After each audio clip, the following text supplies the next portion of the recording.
ನಮಸ್ಕಾರ ವೀಕ್ಷಕರೇ, busy plus ಪಕ್ಕಾ ಸುದ್ದಿ ವಾಹಿನಿಯ ಸುದ್ದಿ ಬೆಳಕಿಂಡಿಗೆ ಸ್ವಾಗತ. ನಾನು ನಿಮ್ಮ ವಾಹಿನಿಯ ವರದಿಗಾರ ಸಂಗಮೇಶ್ ಕುಶಿಗಿ. ಮನುಷ್ಯನ ದುರಾಸೆಗೆ ಪರಿಸರ ಹಾಳಾಗುತ್ತಿದೆ, ಹವಾಮಾನದ ಮೇಲೆ ದುಷ್ಪರಿಣಾಮ ಬೀರುತ್ತಿದೆ ಎಂದು ಹಿರಿಯ ಶ್ರೇಣಿ ಸಿವಿಲ್ ನ್ಯಾಯಾಧೀಶ ಆರ್ ಮಂಜುನಾಥ್ ಅವರು ಹೇಳಿದರು.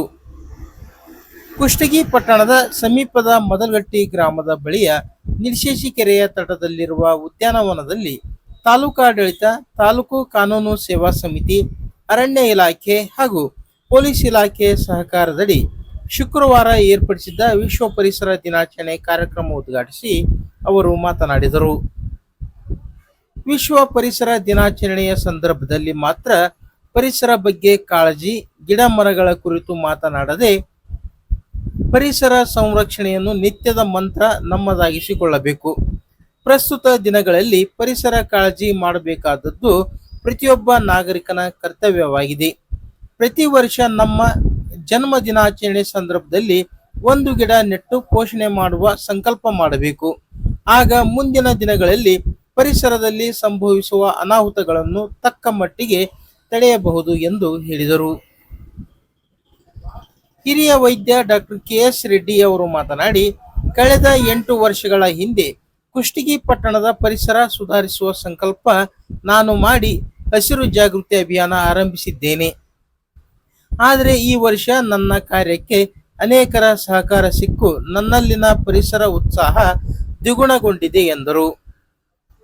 ಪ್ರಧಾನ ಸಿವಿಲ್ ನ್ಯಾಯಾಧೀಶ ಎಂ.ಎಲ್. ಪೂಜಾರಿ, ಹೆಚ್ಚುವರಿ ಸಿವಿಲ್ ನ್ಯಾಯಾಧೀಶ ಮಹಾಂತೇಶ್ ಚೌಳಗಿ, ತಹಶೀಲ್ದಾರ್ ಗುರುರಾಜ್ ಚಲವಾದಿ, ಸಿಪಿಐ ವಿಶ್ವನಾಥ್ ಹಿರೇಗೌಡರ್, ಅರಣ್ಯ ಇಲಾಖೆ ಅಧಿಕಾರಿಗಳಾದ ಶಿವರಾಜ್ ಮೇಟಿ, ಹನುಮಂತಪ್ಪ, ಡಾಕ್ಟರ್ ಎನ್.ಎಸ್. ಪಾಟೀಲ್, ವೀರೇಶ್ ಬಂಗಾರ್ ಶೆಟ್ಟರ್ ಇತರರು ಉಪಸ್ಥಿತರಿದ್ದರು.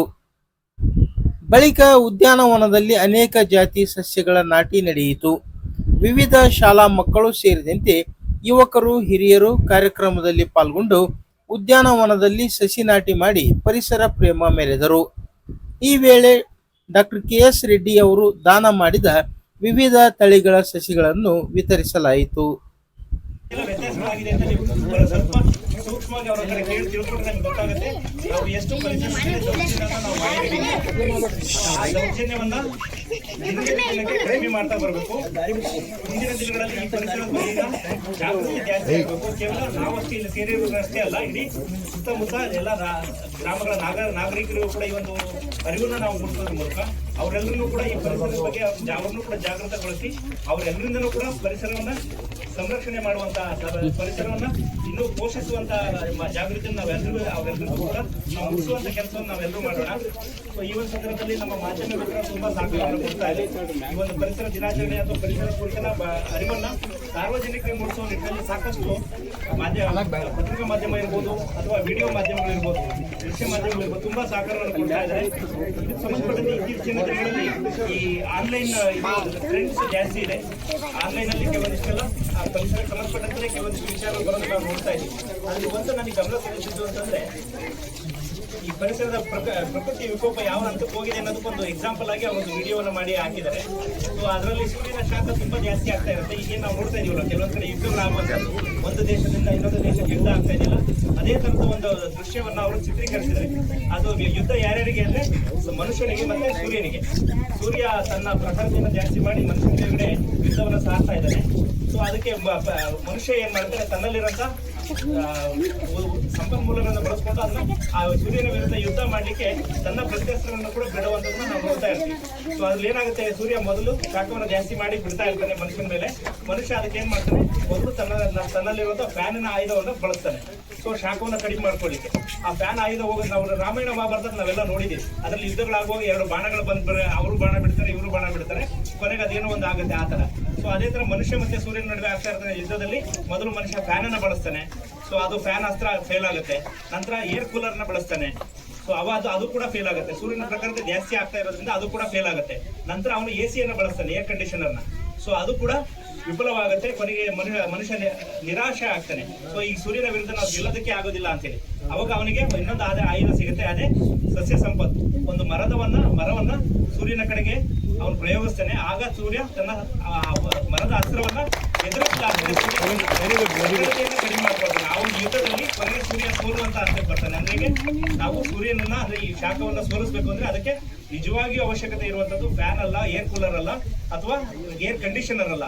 ನಿಜವಾಗಿಯೂ ಬೇಕಾಗಿರುವಂತದ್ದು ಸಸ್ಯ ಸಂಪತ್ತು ಮತ್ತೆ ಮರಗಳ ಈ ಕಾಡಿನ ಸಂಪತ್ತು ಹೆಚ್ಚು ಆದಾಗೆ ಆ ಸೂರ್ಯನ ಪ್ರಖರತೆಯನ್ನ ನಾವು ಕಡಿಮೆ ಮಾಡ್ಲಿಕ್ಕೆ ಸಾಧ್ಯತೆ ಇದೆ. ಹಾಗೇನೆ ಪ್ರಾಕೃತಿಕ ನೈಸರ್ಗಿಕ ಪ್ರಕೃತಿಯ ಅಸಮತೋಲನ ಏನಿದೆ ಅದು ನಾವೆಲ್ಲ ಸೇರಿ ಸರಿ ಮಾಡ್ಲಿಕ್ಕೆ ಸಾಧ್ಯತೆ ಇದೆ. ಸೊ ಹಾಗಾಗಿ ಇಲ್ಲೆಲ್ಲ ಬಂದಿರುವಂತ ನನ್ನ ಬಂಧುಗಳಲ್ಲಿ ನಾನು ವಿನಂತಿಸ್ತೇನೆ, ಸಾಧ್ಯವಾದಷ್ಟು ದಾನಿಗಳು ಇಲ್ಲೆಲ್ಲ ಬಂದಿದ್ದಾರೆ, ಸಾಕಷ್ಟು ಗಿಡಗಳನ್ನ ದಾನವನ್ನ ಮಾಡ್ತಾ ಇದ್ದಾರೆ. ಸೊ ನಾವೆಲ್ಲ ನೋಡ್ತಾ ಇರ್ತೀವಿ, ಪ್ರತಿ ಬರ್ತ್ಡೇಯಲ್ಲಿ ಹೊಸ ಬಟ್ಟೆಗಳನ್ನು ತಗೊಳ್ಳುವಂಥದ್ದು, ಹೊಸ ಇದ್ರಷ್ಟು ಇನ್ನೂ ಒಳ್ಳೇದಾಗುತ್ತೆ ಅಂತೇಳಿ ಆ ಒಂದು ನಿಟ್ಟಿನಲ್ಲಿ ಕೊಡುವಂತಹ ಗಿಡಗಳನ್ನ ತಮ್ಮ ಬರ್ತ್ಡೇಯ ಗಿಫ್ಟ್ ಅಂತ ತಿಳ್ಕೊಂಡು ಆ ಗಿಡವನ್ನ ತಮ್ಮ ಮನೆ ಅಂಗಳದಲ್ಲಿ ಅಥವಾ ತಮ್ಮ ಓಣಿಯಲ್ಲಿ ಅಥವಾ ತಮ್ಮ ಯಾವ ಗ್ರಾಮಗಳಲ್ಲಿ ಇರ್ತೀವಿ ಅಥವಾ ನಗರದಲ್ಲಿ ಇರ್ತೀರಿ ಅಲ್ಲಿ ಬೆಳೆಸುವಂತಹ ಕಾರ್ಯವನ್ನು ಮಾಡೋಣ. ಪ್ರತಿ ಒಬ್ಬ ಮನುಷ್ಯ ತನ್ನ ಹುಟ್ಟುಹಬ್ಬದ ದಿನಾಚರಣೆ ಪ್ರತಿ ವರ್ಷ ಒಂದೊಂದು ಗಿಡವನ್ನು ಹಾಕೊಳ್ತಾ ಹೋದ್ರೆ ಒಬ್ಬ ಮನುಷ್ಯನ ಸರಾಸರಿ ಆಯಸ್ಸು 60 ವರ್ಷ ಅನ್ಕೊಂಡ್ರು ಕೂಡ ಒಬ್ಬ ಮನುಷ್ಯ ನೆಡುವಂತಹ ಗಿಡಗಳು 60. ಅಲ್ಲಿಗೆ ಒಂದು ಕಾಲೋನಿಯಲ್ಲಿ ಎಷ್ಟಾಗುತ್ತೆ, ಒಂದು ಗ್ರಾಮದಲ್ಲಿ ಎಷ್ಟಾಗುತ್ತೆ, ಒಂದು ನಗರದಲ್ಲಿ ಎಷ್ಟಾಗುತ್ತೆ ಅಂತ ಒಮ್ಮೆ ಯೋಚನೆ ಮಾಡಿ. ಆದ್ರೆ ನಾವು ಮಾಡುವಂತದ್ದು ಏನಾಗಿದೆ, ಇವತ್ತು ನಮ್ಮ ಅಪ್ಪ ಒಂದು ಗಿಡ ಕಡಿದಿದ್ದಾನೆ, ನಾಳೆ ಮಗನಾಗಿ ನಾನು ಒಂದು ಗಿಡ ಕಡಿಯೋಣ, ನನ್ನ ಮಗನಿಗೂ ಕೂಡ ಒಂದು ಗಿಡವನ್ನ ಕಡಿಯೋದಕ್ಕೆ ದಾರಿ ಮಾಡ್ಕೊಳ್ಳೋಣ ಅಂತ ಒಂದು ಯೋಚನೆಯಲ್ಲಿ ನಾವು ಬದುಕ್ತಾ ಇದೀವಿ. ಯಾಕೆ ಅಂತಂದ್ರೆ ನಮ್ಮ ದುರಾಸೆ ಜಾಸ್ತಿ ಆಗ್ತಿದೆ. ಮನುಷ್ಯನ ದುರಾಸೆಯಿಂದಾಗಿ ಕಾಡು ಇಷ್ಟು ನಾಶವಾಗಿದೆ, ಪ್ರಕೃತಿಯ ಮೇಲೆ ಎಷ್ಟು ದೌರ್ಜನ್ಯ ಆಗ್ತಾ ಇದೆ ಅಂತಂದ್ರೆ ಮುಂದಿನ ಪೀಳಿಗೆಗೆ ಕುಡಿಯುವ ನೀರು ಸಹ ಈಗ ಸಿಗ್ತಾ ಇಲ್ಲ, ಕುಡಿಯುವ ಗಾಳಿ ಕೂಡ ಸಿಗದೇ ಇರೋಂಥ ಪರಿಸ್ಥಿತಿಗೆ ನಮ್ಮನ್ನು ನಾವು ತಗೊಂಡು ಹೋಗ್ತಾ ಇದ್ದೀವಿ. ಯೋಚನೆ ಮಾಡಿ, ಮೊದಲೆಲ್ಲ ಹಿರಿಯರು ಇದಾರಿಲ್ಲ ಅವ್ರಿಗೆ ಕೇಳಿ, ತೊರೆಗಳಲ್ಲಿ ನೀರು ಬರ್ತಾ ಇದೆ, ತೊರೆಗಳಲ್ಲಿ ಬರುವಂತಹ ನೀರನ್ನ ಬಾವಿಗಳನ್ನ ಸಣ್ಣ ಸಣ್ಣ ಬಾವಿಗಳನ್ನ ತೋಡಿ ಅಲ್ಲಿಂದ ನೀರನ್ನು ಬಳಸುವಂತ ಸಂದರ್ಭದಲ್ಲಿ ನಾವಿದ್ವಿ. ಹಿಂದೆ ನಮ್ಮ ಪೂರ್ವಜರು ಆ ರೀತಿ ಇದ್ರು, ಅಷ್ಟು ಸಂಪನ್ಮೂಲಗಳನ್ನ ಕಾಪಾಡಿದ್ರು. ಸೊ ಅದೇನಾಯ್ತು, ಆ ಪ್ರಕೃತಿ ಗೊತ್ತಾಯ್ತಿಲ್ಲ. ನಾವು ಪ್ರಕೃತಿನ ಸೂರ್ಯನ ದೇವರು ಸೂರ್ಯ ಭಗವಾನ್ ಅಂತ ಹೇಳ್ತಾ ಇದೀವಿ. ಪ್ರತಿನಿತ್ಯ ಸ್ನಾನ ಮಾಡಿದ ತಕ್ಷಣ ನಮಸ್ಕಾರ, ಸೂರ್ಯ ನಮಸ್ಕಾರ ಅಂತ ಮಾಡ್ತಾರೆ. ಎದಕ್ಕೆ ಮಾಡ್ತಾರೆ? ಸೂರ್ಯನಿಂದ ವಿಟಮಿನ್ ಡಿ ಬರುತ್ತೆ.